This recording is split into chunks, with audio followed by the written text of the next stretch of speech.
Welcome to the Forge, my wanton wildlings. I'm your creepsmith, and I hope you like my work.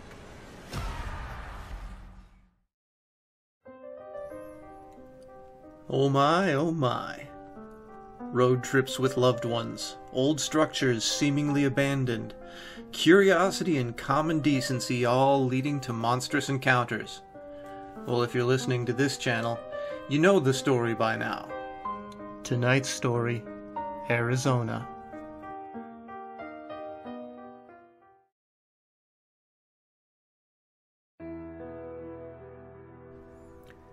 For her birthday, I took my girlfriend Katie to Arizona so that we could stay with some friends of hers and spend a few weeks, partying, getting crazy and all that stuff before heading back to the school for the fall.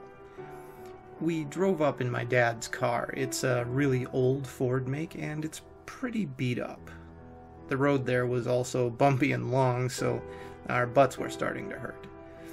But our relationship always seemed at its strongest on the road.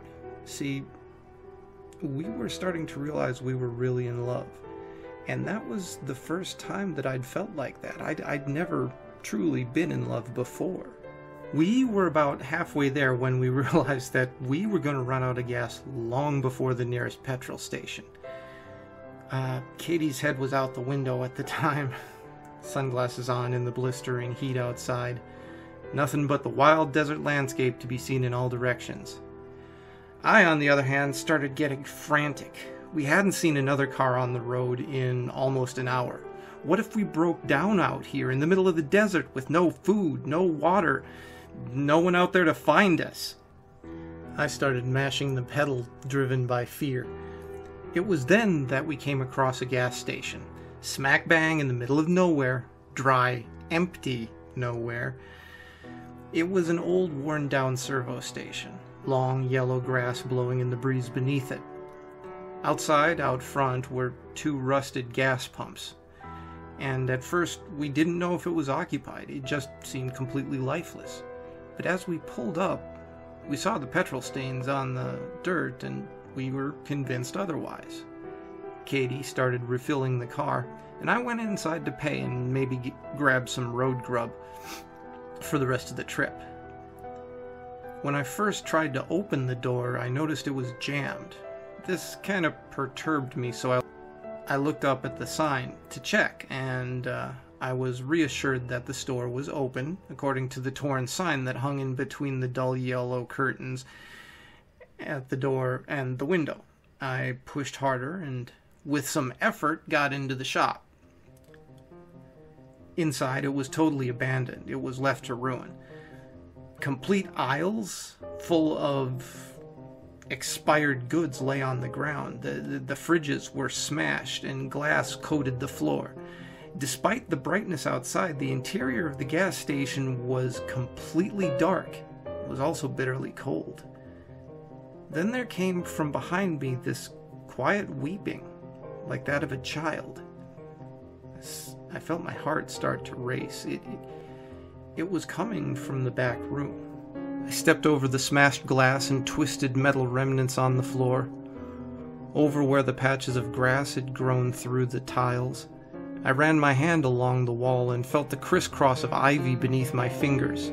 The whole place had been overgrown. Then there came the crying again, just as I started to approach the back door. It was directly in front of me, and as I pushed the door open, it creaked with rust on its joints. Inside, several wooden steps led down into the basement. It was pitch black, and the smell was horrific. The drip-drop of water alerted me to the fact that the basement was flooded. Water came up to my knees. Again, there came the crying and a small splash in the far corner of the basement. "Hello? Are you there?" I started approaching the corner. The smell was horrible, and the cold water eventually got to me. The sobbing started getting louder, and in the corner I swore I saw something move amongst the shadows. "Hello?" I said again. "What's wrong?" Finally reaching the corner, I noticed it was still dark. Darker, in fact, than the rest of the basement. And I had to bend down to avoid the pipes, which leaked down my back and trickled down my spine. The figure in front of me was very small and almost totally black, hunched over, sobbing quietly, head in its hands. "What are you doing down here?" I whispered.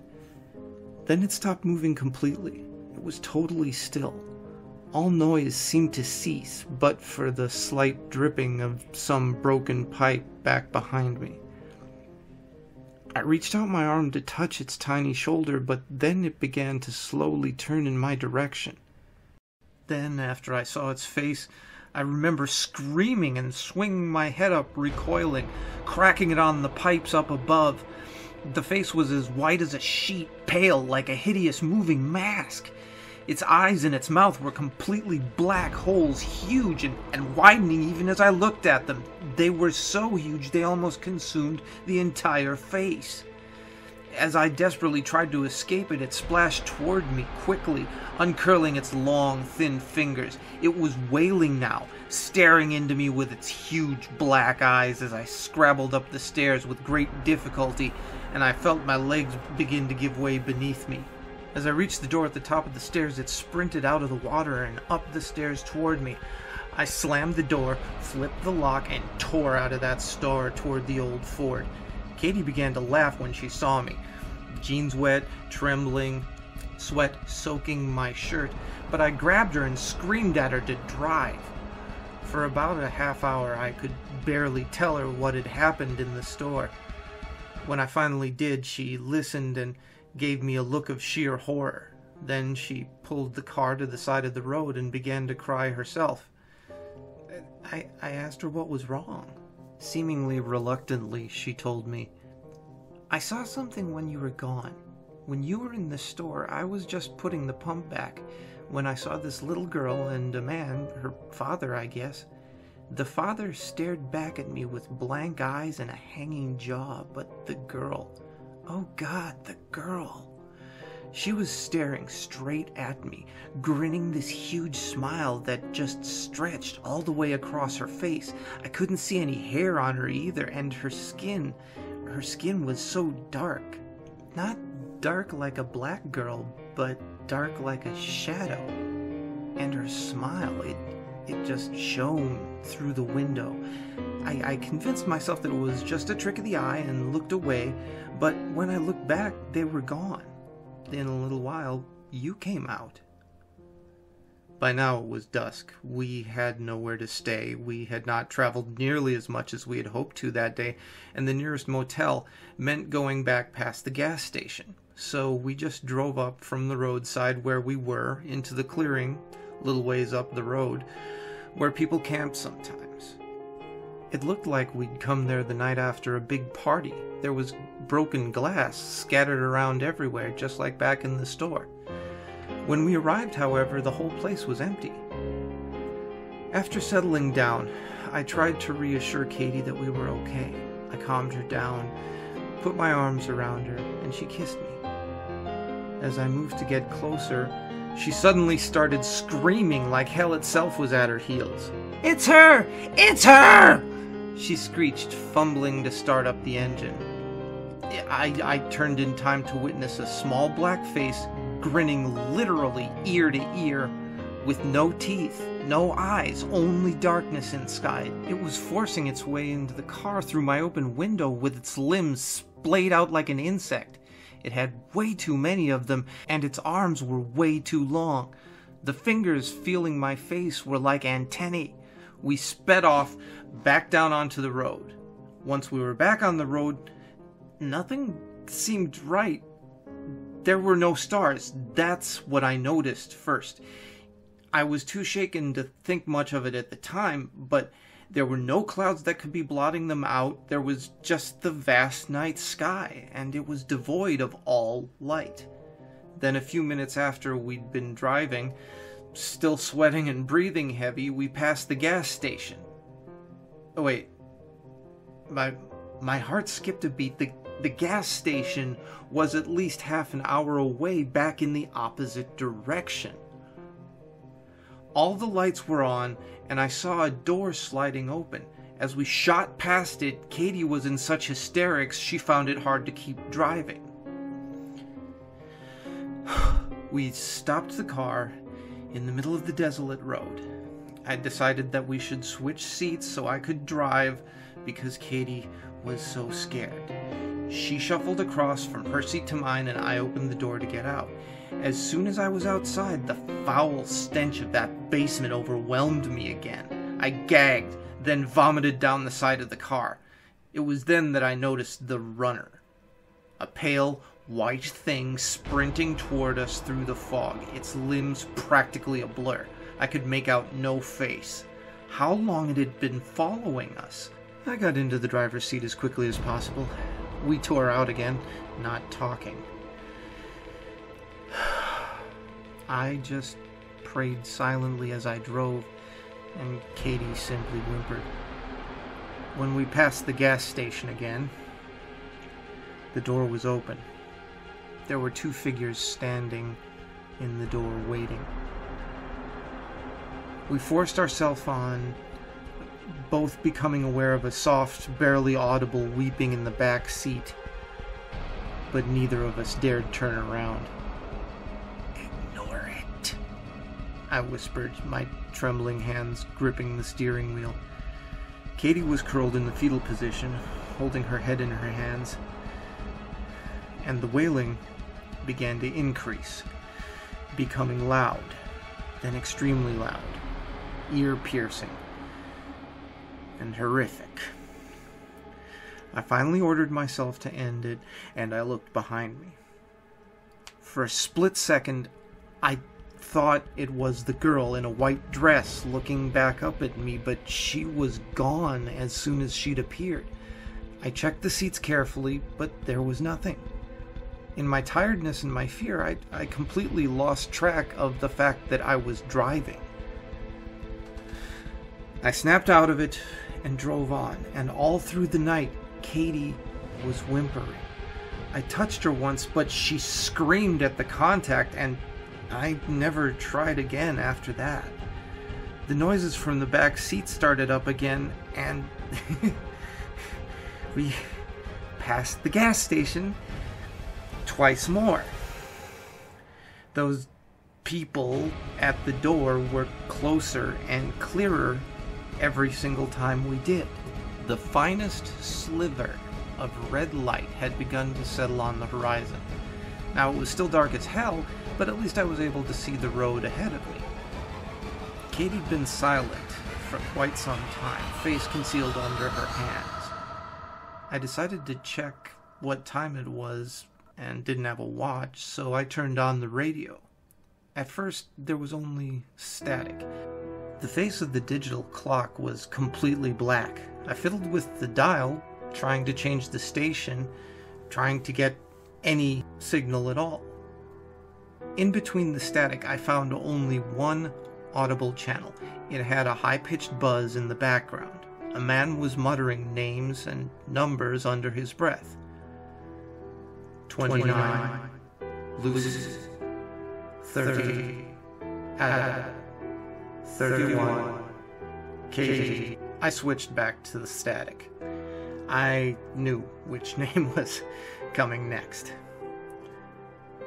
When we got to Katie's friend's house, it was morning. It was overcast and everywhere had the familiar smell of rain. Her friends weren't home.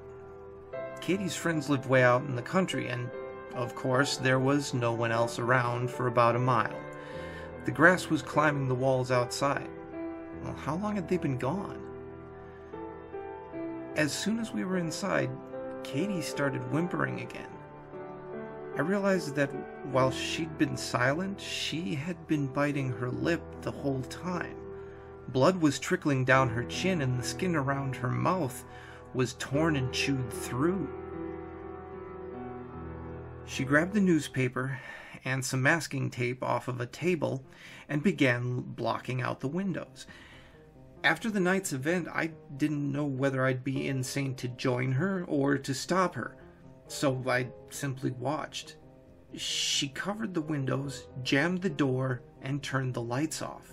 For some time, it could have been minutes or hours, we sat silent in the dark.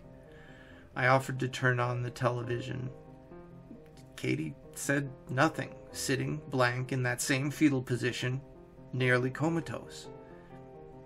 So I turned on the television anyway. There was the familiar click and diode whine, then a grainy black and white image flickered to life before us. A white face with empty eyes and impossibly huge smile flashed up, the smile growing wider and wider the longer we stared into it. Then there came the sound of weeping. From the television or the house, I couldn't tell. We turned off the TV. It's been a whole 3 days now. I haven't seen Katie at all today. She spends her time in the closet, balled up and crying. To my shame, I once tore the door open and screamed at her. She screamed back, her face contorting into something grotesque, almost inhuman. I was so scared, I slammed the door in her face. The phone rings, often, a voice, my mother's, I think, whispering under its breath. I can only catch snippets of what it says.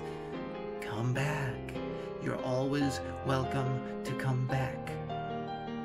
Sometimes in the background I can hear chuckling. It's quiet, but it's there. I hang up without saying a thing. Usually the bathroom has the lights on and it's shining white. I hear the shower running and I walk in to find nothing. Nothing at all. Then when I'm in the bathroom I hear the television flick back on. It always goes back to that face. In the background, there are voices muttering now. I've called the police twice. All I get is that whispering woman's voice. I called Katie's friends, too, just as fruitlessly. There are knocks at the door a lot now. Through the newspaper on the other side of the window, I can see outlines of hands slam against the glass. And then they slide down. They'll do this for hours on end sometimes. They'll press their faces up to the glass, and through the holes in the newspaper I see their eyes. At night, we can hear screaming from the guest room. We boarded it up. I'm starting to find tiny pieces of glass on the ground. A leak sprang up from places where there are no pipes about a day ago in my room downstairs. Black spots of mold have been starting to appear on the walls, and there is a smell spreading throughout the house, seeping in from my room. It smells like the basement of the store. It's the odor of decay. I pray. I pray hopelessly, and I swear to God, I wish that I had never gotten out of the car. So, by all means, travel, go new places, meet new people, run the hell away if you have to. Just know that if you find the great darkness encroaching on your world, getting home may not always be in the cards. Stay scary, wildlings, and make the most of your nights.